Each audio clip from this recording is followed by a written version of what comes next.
Hi, welcome to Cinema Then, Cinema Now, the film series with lively discussion. I'm your host, Jerry Carlson, and I teach cinema studies at the College of Staten Island.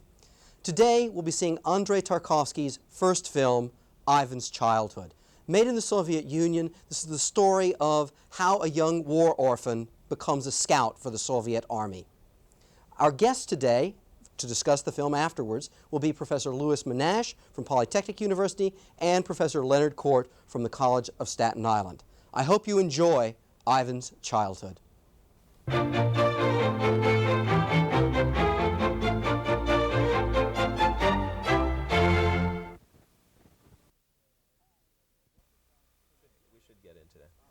I mentioned to Len also, serious Hi. Welcome back to Cinema Then, Cinema Now. I hope you enjoyed Ivan's Childhood. I have two guests today, and I'd like to introduce them to you now. To my left is Professor Louis Menashe. He teaches Russian and Soviet history at Polytechnic University. He also writes frequently on Soviet film and is quite interested in the relationship between Soviet film and Soviet history. My other guest is Professor Leonard Quart, Associate Professor of Cinema Studies at the College of Staten Island, author of American Film and Society since 1945, also an associate editor of Cineaste magazine, which specializes in exploring the relationship between politics and cinema. Well, I think most of the people in our audience have seen a war film at some point, so they've seen another war film having seen this. But this film is different from many of the kinds of war films our viewers may have seen. I thought we might start, Louis, by talking about this film and its relationship to Soviet traditions of the war film. How are they like ours? How aren't they like ours? Well, ordinary folks have seen war films. You're absolutely right about that. But what I've discovered in talking to people whenever I ask, have you ever seen a Soviet film, is that they are likely to have seen a Soviet war film.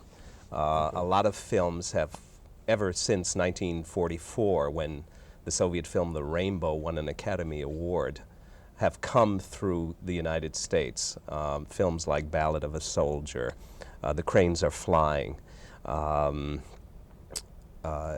Peace to Him Who Enters, Fate of a Man. These are the films that Americans have seen, I have discovered. Saying that, of course, doesn't prepare you for this Tarkovsky film, Ivan's Childhood. It is totally unlike any of the other Russian war films. I would venture to say it's totally unlike any other war film in general. And I would go even further than that and say that it's really not about war. I think it's, it presents Tarkovsky's preoccupation shown from a very early period. This is his first feature film made in 1962 with the question of goodness, inner goodness in a hostile external environment, which is the earth, the world. It happens that this particular framework is the Second World War, the Great Patriotic War of the Soviet Union, as they refer to it there. But it deals with that theme. And while this kid, Ivan, turns out to be a heroic youngster, not unlike a lot of figures that are presented in Soviet war films, whether it's a heroic youngster who engages in reconnaissance or scout work, or the woman who joins the partisans, or the old man, a wonderful Soviet film about the war made in Georgia called Father of a Soldier. An old man who looks to be in his 60s goes to search for his son in the field of battle at the time of the Second World War, sometime, I think, after Stalingrad, and winds up joining a unit himself and behaving heroically. Yeah. So these odd instances, the child, the old man, the woman engaging in warfare, happen to be commonplaces of the Soviet film. But Tarkovsky treats this kid in a totally different way. The mood, the ambience, and the moral statement about the kid, namely that he's really been corrupted by the war, is unique, I think, in Soviet cinema of the war. Yeah, no, another, I mean, one of the films you mentioned was Ballad of a Soldier. That's perhaps the film that's screened most frequently here, and in fact it's even available on cassette. For obvious reasons. But Lenny, I mean, you know that. How does that, let's talk about that film for a little while. I mean, just in contrast to what our viewers have just seen in Ivan's childhood. Well, Ballad of a Soldier is clearly a more optimistic, more self-consciously lyrical in an unproblematic, non-ambiguous way. It's a film about an anonymous soldier, a signalman, who becomes a hero by taking out with a bazooka 2 Russian tanks and gets a pass to see his mother. The film is muted in its heroism, muted in its patriotism, but still underneath it, the image is an optimistic one, not a bleak one. It's an affirmation of Mother Russia, of the decent, ordinary people. There are moments of corruption. There's a woman who has an affair while her husband is at the front. Critical theme in the Soviet Union during the war years. Wait for Me, which is a very famous poem by Konstantin Simonov. The Dear John letters in the American, in the American Don't sit war under films. the apple tree with anyone else but me. This was the equivalent.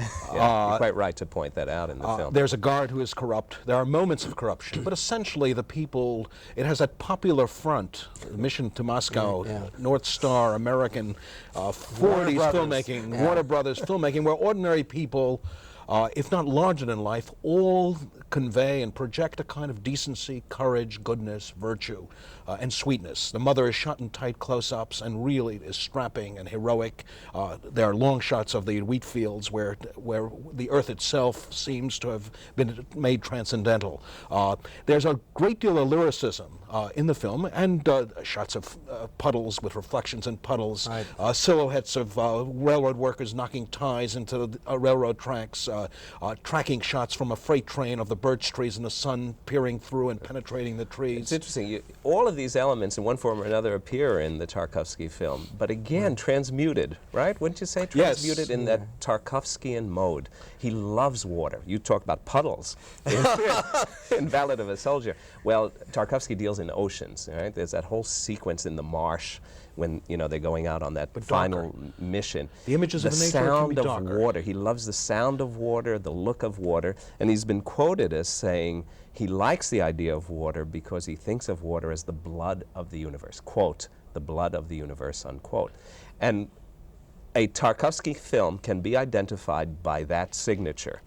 Water dripping through the skylight in interiors, water wading through it on a reconnaissance mission. Water, in a peculiar way, in nostalgia, by its absence. He's walking across a pool which has been drained of water, and he's in great lack in the world. Yeah, he's enacting this this final transcendental moment at the behest of this weirdo who tells him he must walk across this pool with a lit candle, right? And the for humanity. Right, and the water, the water has been drained from this holy pool, and of course, when he does achieve his mission, he drops dead. I think the clear difference between the two landscapes in, let's say, Ivan's Childhood or any of Tarkovsky and Ballad of a Soldier is obvious, that the landscape in Ballad of a Soldier is essentially pictorial, is lyrical in itself. The landscapes in Tarkovsky have a kind of symbolic density, a series of multiple meanings and complex meanings, some of them that cannot be put into words. Yeah. Let's talk about two scenes. The one scene in Ballad of the Soldier, which our viewers haven't seen, but it's one that everybody who's seen the tank film. scene. Well, the tank scene is one that people remember, to be sure. Another one that people remember is when the soldier and the girl he meets on the freight train are standing. They are silhouetted against the birch in the background. We see the birch as they're moving through it on the train. And there's something very nice about the purity of their young love. Clearly, they are moving through this landscape, but the trees, they're somehow connected with the beauty and the nature of Russia, Mother Russia, and what she can provide as nature. Now, in Ivan's Childhood, we have a similar scene that brings up the exact same motifs when the nurse is out among the birches. Completely transposed again. Yeah, it's transposed, and there's a lot of puzzling elements. There are a lot of puzzling elements in that scene. It's a very powerful one. It's the virginal birch forest. It's the virginal nurse, Masha. It's this world-wise and somewhat world-weary officer who is out, it appears, to seduce Masha. There's that wonderful visual moment of clutching Masha over an open pit, which is that moment that one always remembers about the film. And just as he's made his conquest and Masha has submitted, he dismisses her. So all of these peculiar elements. What is that pit, by the way? Is it a grave? Is it an open grave? Is it a trench? It's hard to know. A trench? What is it exactly? But I think what's interesting in that specific sequence is that there's also a vertiginous track through the birch woods after Masha is let go, as she, through a subjective point of view shot, where clearly she's bedazzled, almost erotically stimulated, and there's no way of her, in a sense, resolving her frustrations in this context. But what is interesting is both the enigmatic quality to it and that sense of ecstasy, which exists in a world where, at that moment, ecstasy can't triumph. In Ballad of a Soldier, one has a sense that even though the soldier dies, that there are moments of love and purity can triumph, at least for a moment, for an instant, instance in the midst of conflagration. Yeah, we're talking about two different universes. Well, there's a way in which, in something like the Battle of the Soldier, he's again the representative young man, and so he's part of one hates to say it, but a statistical tragedy.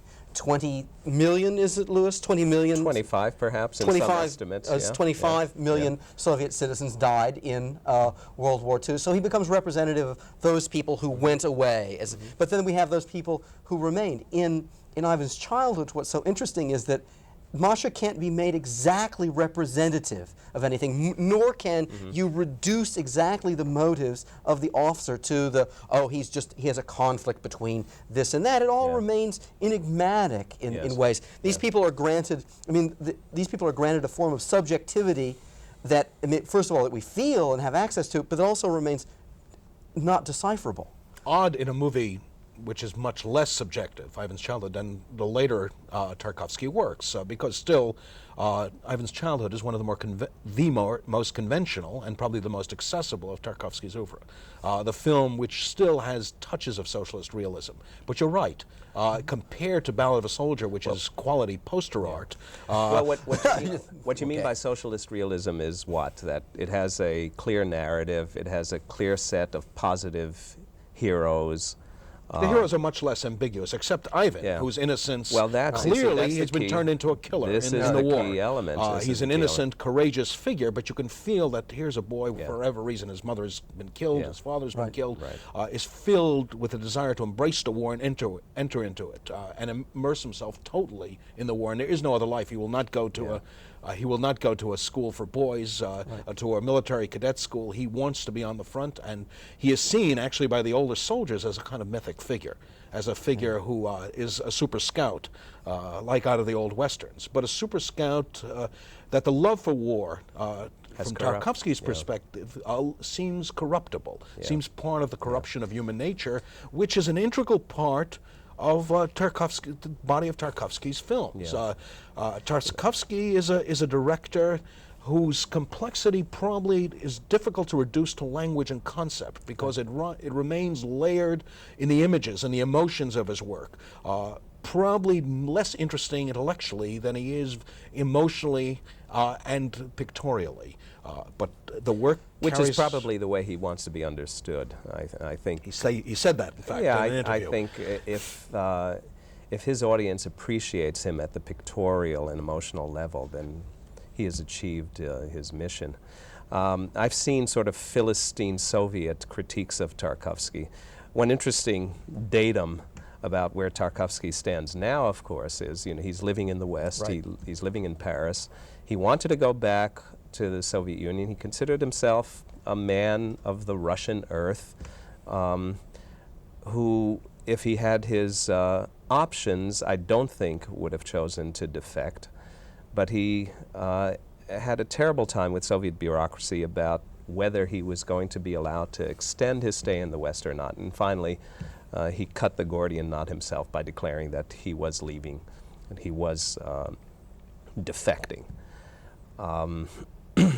Well, consequence of that is I saw a collection, a very glossy publication put out by Soviet Export Film, films that are made available to the rest of the world by this Soviet agency on the Second World War, commemorating the 40th anniversary last year.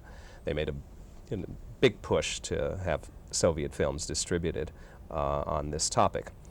Ivan's Childhood was not included. One of the great Soviet films on the Second World War was not included. Example of the Philistine commentary, Soviet Philistine commentary on Tarkovsky. Tarkovsky shows that war can corrupt. Big deal. Everyone knows this. An artist of maturity should suggest something beyond this. Right? Okay, well, that comes back. I mean, that winds us in somehow with how Tarkovsky fits in with Western directors, many of whom have the same criticisms lodged at them, insofar as they deviate from a cinema that is perfectly clear in all the motives, in which a hierarchy, in which people talk about what they're interested in. They talk about their emotions, they make them clear, or they demonstrate them in some very, allegorical way. I'm going to do something X, and so you'll know exactly what my motives are for that. Now, when people like Antonioni or Bergman get involved in sequences in which they're relying not so much upon the word, but they're relying upon the image, that's when they, get into trouble with certain kinds of critics or lose certain kinds of audiences. And Tarkovsky seems to be connected with that tendency of any artist who takes up a kind of modern cry that I'm going to use the essential dimensions of my medium itself to express something that's inexpressible in any other way. I mean, if I reduce this to language, then it wouldn't be the same thing. So why would I ever want to do that? It also goes back to the old Hollywood adage of, if I wanted to send a message, I would have used Western Union. It's like the images of people soaring and flying in his films, which really have to do. In Ivan's Childhood, where the crane shot, either it's a person or the camera itself flying over the landscape, or the man in the balloon in the beginning of Rublev, who also begins to fly. That sense of people questing for immortality, of usually artists, but not always, people soaring above the material world. There is a rejection of materiality, of a material world, not a natural world, but a material world. In Tarkovsky's work, you can see it nostalgia as well, of Western consumption. Isn't it fascinating that this comes out of the USSR? To be sure, he's no longer in the USSR. He's living in Paris and dying, unfortunately. I think it should be pointed out that evidently he is suffering from a serious cancer. He is living in Paris, and he's not living in Moscow, but it is fascinating, and we see this constantly, that the Russian intelligentsia maintains values and affirms certain traditions which we associate with the spirit, God, and transcending the human condition, and transcending, of course, all of the values that we perhaps identify with the USSR, the stress on industrialization and technology and so on, but which belong to the larger heritage of Western civilization. And here are these figures. Solzhenitsyn I would number among them. Sakharov, who himself comes out of the scientific technological elite, and Tarkovsky, who are making these affirmations on behalf of pantheistic views of existence, on behalf of nature, on behalf of the human soul. Only the Russians perhaps can talk in these terms. And what's also fascinating, of course, is that he is now living in the West, of course, and he is a defector, and he's rapidly becoming a non-person in the USSR. But that there's a wide following for Tarkovsky in the USSR. There's an intellectual elite that doesn't like to identify with the values of the establishment, and that reaches out to a figure like Tarkovsky. And I would assume that if he ever had a career in America, it would be also clearly a marginal, deviant career. He was well, he couldn't have a career. Yeah. By the way, it's interesting to pose the two careers of Tarkovsky and Konchalovsky, who both start out in a similar way. They both attend the Moscow Film Institute. Right? Tarkovsky and Konchalovsky co-script Ivan's childhood, based on a story by another writer who was also involved in the screenplay. They co-script Rublyov, Right. and they have similar preoccupations. They want to make affirmations on behalf of moral corruption. They want to break out of the mode, as so many of the directors who mature in the 60s and 70s in the USSR wish to do, break out of the mode of conventional socialist realism in Soviet cinema. Tarkovsky, however, sticks to the, you might call it the narrow spiritual path. Konchalovsky, he really wants to bust loose. And Konchalovsky, speaking of geographic locations, he's not in Paris or Moscow, he's in Los Angeles. He's in Hollywood, and he is making Hollywood films.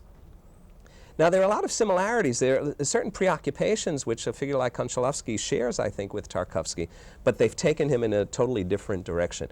Konchalovsky wants to make commercial films with an impact in the West.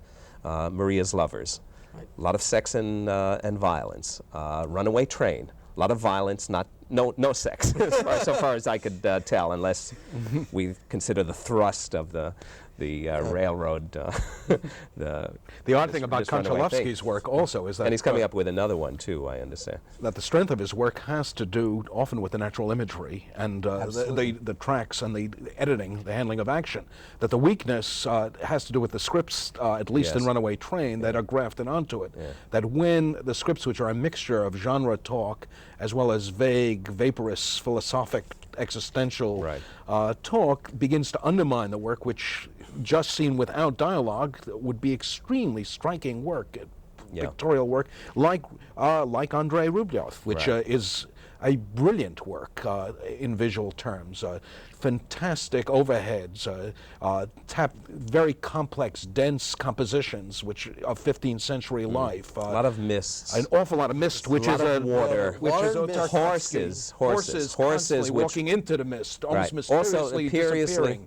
Exactly. The other point I wanted to make, of course, when I said that films like this get a wide following, odd as it may seem in the USSR, films like this get produced in the USSR. That's a peculiarity in itself. Yes. And I don't think, you started to say something like this, I don't think a film like Rublev would ever get produced in the West. Anywhere else. Well, before his defection, I mean, Tarkovsky, people would say, oh, you must be embattled because, you know, you're pantheistic or whatever, and he would defend the fact that, you know, well, where else am I going to make these kinds of... Not with that kind of budget, obviously. With that kind of budget, making a film, though, again, a little more traditional than the films like The Mirror and Nostalgia that follow it, still a film of 3 hours in length, which really does not follow a very clear narrative line, which doesn't underline motivation and behavior, which has, as an artist, a hero, somebody who one doesn't quite get close to subjectively. One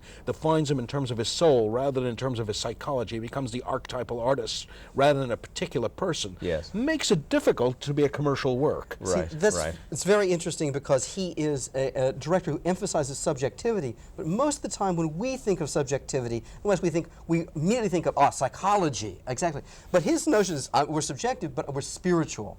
Or we're dealing with states of being, states of the soul in some way, and that they're not, you know, you can't check off a set of motives there. All you can do is have access to this thing in some way, and it can show forth its nature to one. And the showing forth is not an interpretive act, it's just the thing in itself. Even in The Mirror, where he has a continuity between his mother and his wife, going back and forth in time, and We have to say that flashbacks are handled somewhat differently in Tarkovsky. Yeah. He does not telegraph his flashbacks. Right. They all seem part of the same begin to linear have development. trouble. You begin to have He trouble does as not to when distinguish between flashback or things are dream and developing. reality, because they're all filmed in the same somewhat objective camera work, and all filmed on the same level of reality. Well, not true in Ivan. I mean, that's one of the things. That's where Ivan still remains conventional, because when we are in the flashbacks, most of the flashbacks in Ivan, we know it because of that glowing style as opposed to the dreariness of war. But I mean,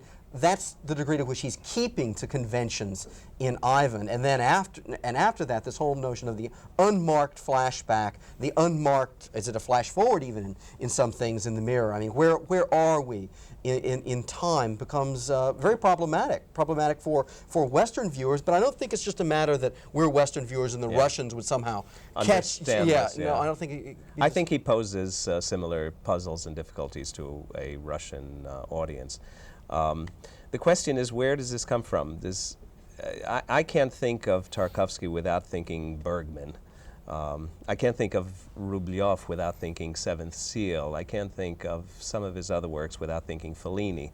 I mean, do you agree? Well, or is he? Bergman's does he work, occupy a very unique at least terrain? Bergman's allegorical work, like the Seventh Seal, is much clearer than Rubliov. Right. It really is much clearer in terms of meaning and definition. And in an odd way, though it has its own pictorial richness, it's less rich. It's much clearer intellectually.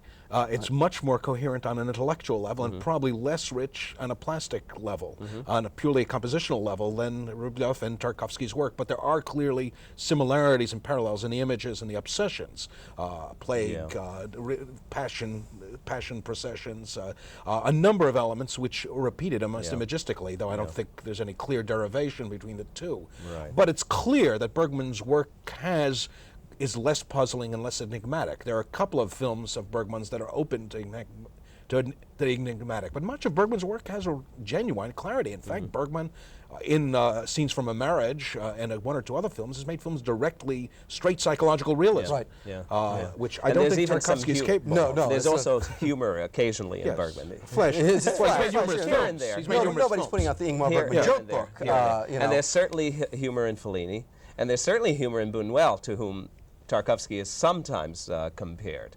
You will not find humor in Tarkovsky. At least I haven't found it. There's a density and a kind of intense fixation that simply doesn't permit humor. And to my mind, perhaps this cuts him down just a wee bit as an artist, because I think the ironic and the humorous has to be a part of an orientation, no matter how spiritual it is. I think you said something very important about the ironic. Buñuel has that. He has Exactly. a sardonic, the ironic, a sense. He has a sense of human corruption, but can be ironic and skeptical about it. Tarkovsky is solemn, and it's equally profound as a statement yes. about the human condition. But let me. So here we are winding up, attacking Tarkovsky for Let lack me of humor. defend Tarkovsky Go ahead. on these grounds, because as someone who made these films in an embattled position, I mean, what he's doing is he's taking a position of saying, look, we are Russians. There's a certain feeling that we have. I mean, when you read Russian intellectual history, the intelligentsia, I mean, they're frequently not talking about this and that and this theory. They're talking about what the Russian soul is. And since that's embattled by a bureaucratized, industrialized society, then he doesn't have the leisure of being ironic. I mean, he's so self-serious in that way. But has he ever heard of Gogol? Has he ever heard of Chekhov? Dostoevsky has his He's in the crazy. Dostoevskian mode, the Dostoevskian Solzhenitsyn mode, which is that one of, sort of hysterical spirituality. The possessed has humor, twisted, perverse humor. It Really? has a kind of I have to perversity. reread it and Read look at it It from, has a kind of from the Leonard Quart point of view. Old Pietor has a kind of there's a kind of satiric wit of with but Turgenev's character. all I'm saying in response to what Jerry is saying is there's another tradition within the Russian The one thing I cultural should say about background. Dostoevsky is the difference is that Dostoevsky's work is different from Tarkovsky's. Is much more directly psychological. If you read you Notes get from the Underground, there is a interiors, real internality, which is not just the human soul, but there is. Freud obviously also had spoken about Dostoevsky, had read him, and was very affected by him. No, you have to do your own probing when you're seeing Tarkovsky. You, the viewer, have to do your probing into what's going on inside. And again, I think that's that's the way he wants it. I don't think it's a lack of psychological depth on his part. He's just not interested. He's just not interested in that. In defining that. Right. An interesting contrast is with someone like Anna René, who is, of course, cited by film historians as one of the people best at showing us the mechanisms of the mind, doing it in narrative cinema, doing it with unmarked flash forwards, flashbacks, in a whole set of occasions. And it's always quite intricate. Right. And even in something like Last Year at Marienbad, you can't tell what was certain, but you can tell what was at stake. Yes. And in Tarkovsky, you can't always tell what's at stake in this. Perhaps.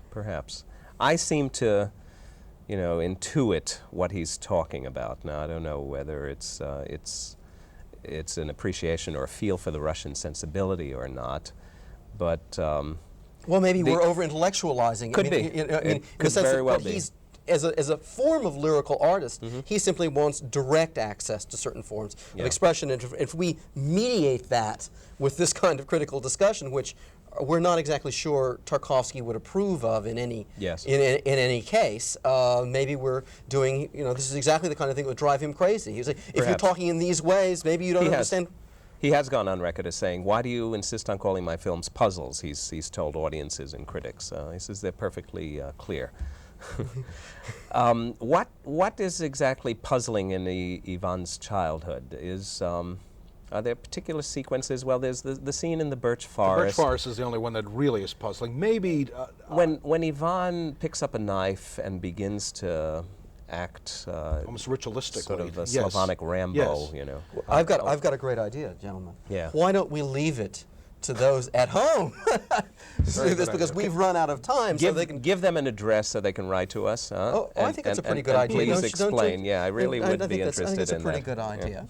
Okay, I hope you've enjoyed our discussion this evening. And if you'd like more information about this series or about cinema studies, graduate or undergraduate at the College of Staten Island, please send us a self-addressed stamped envelope to this address.